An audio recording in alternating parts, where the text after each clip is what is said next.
Hi hello guys welcome back to లక్ష్మితో lucky channel. ఎలా ఉన్నారు అందరూ? నేనైతే చాలా అంటే చాలా బాగున్నాను. మీరు కూడా చాలా బాగున్నారని అనుకుంటున్నాను. సో ఈరోజు వెరైటీ ఏంటనుకుంటున్నారా? తాటి రొట్టు. తాటి రొట్టు అంటే ఏంటండి? తాటికాయలతో చేసుకునే రొట్టు. దాన్ని చాలా ఈజీగా ఇంట్లోనే ఎంత బాగా చేసుకోవచ్చు చూడండి. చాలామందికి చాలా అంటే చాలా ఇష్టం ఈ తాటి రొట్టు. ఇప్పుడు రోజులో పెద్దగా ఎవరు దీన్ని చేసుకుంటలేదు. అంటే ఇవి కూడా మనకి దొరకట్లేదు అనుకోండి. సో వీటిని పొలం వెళ్ళి తెచ్చుకునేవారు. ఇప్పుడు వీటినే అమ్మేస్తున్నారు. అలా అయిపోయింది మన కల్చర్. సరేనండి, వీడియోలోకి అయితే వెళ్ళిపోతున్నాం కదా, చూసేయండి. ఫస్ట్గా తాటికాయలను అయితే శుభ్రం చేసుకుని దాన్ని నేలకేసి కొట్టి ఇలా చేసుకోవాలి. ఇలా చేసుకున్న వెంటనే ఆ నల్లటి పీచు ఉంది కదా, దాన్ని అయితే తీసేద్దాం. చూడండి, చాలా ఈజీగా వచ్చేస్తుంది. ఆ నల్లటి పీచుని తీసేసి ఆ లోపల ఉన్న టెంకలు ఉన్నాయి కదా, ఆ టెంకలు ఒకదానికేసి ఒకటి కొట్టండి. అలా కొట్టడం వల్ల ఆ పేస్ట్ చాలా సాఫ్ట్గా అవుతుంది దానికున్న తాటి పీసం. సో దాన్ని అలా ఒక పావుగంట సేపు పక్కన పెట్టేయండి. ఆ తర్వాత మనం క్యారెట్ కోరుకుంటాం కదా, దానితో దీన్ని కూడా కోరేయండి. కోరేస్తే మనకి మెత్తటి ఇటువంటి పీచు లేకుండా చాలా సాఫ్ట్గా వచ్చేస్తుందండి. చూసారా ఎంత సాఫ్ట్గా ఉందో? దీన్ని మనం మామిడి తాండ్ర కూడా తయారు చేసుకోవచ్చండి. అది తర్వాత చూసేద్దాం. ఫస్ట్కి దీనికి కావాల్సినవి చూడండి.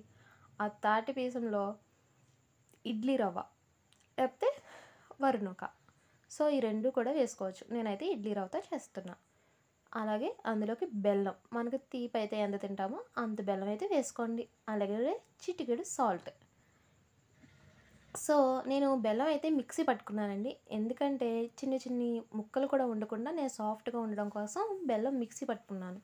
కొంతమంది బెల్లాన్ని కోరేసుకుని వేసుకుంటారు, ఎవరి ఇష్టం వాళ్ళది. సో నేనైతే ఇలా వేసుకున్నాను. మీకు ఎలా నచ్చితే అలా వేసుకోవచ్చు.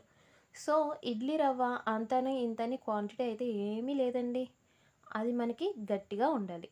అంటే మరీ గట్టిగా కాకుండా, బాగా పల్చగా కాకుండా సమానంగా ఉండాలి.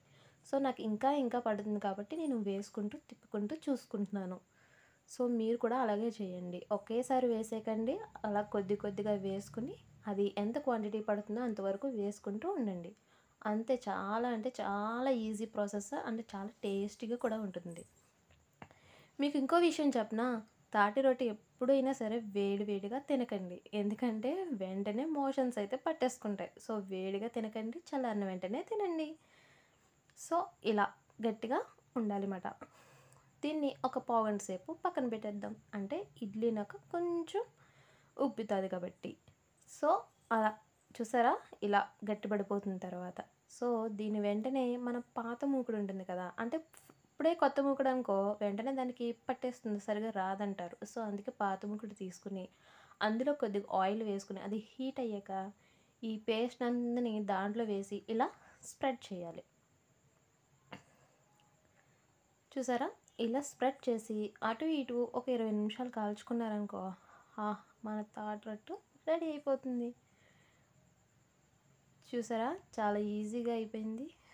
కానీ దీన్ని చేసే ప్రాసెస్ టైం తీసుకున్న దీని టేస్ట్ అయితే చాలా బాగుంటుందండి. మీరు కూడా ట్రై చేసి చూడండి. అలాగే నా ఛానల్ అయితే సబ్స్క్రైబ్ చేసుకోండి.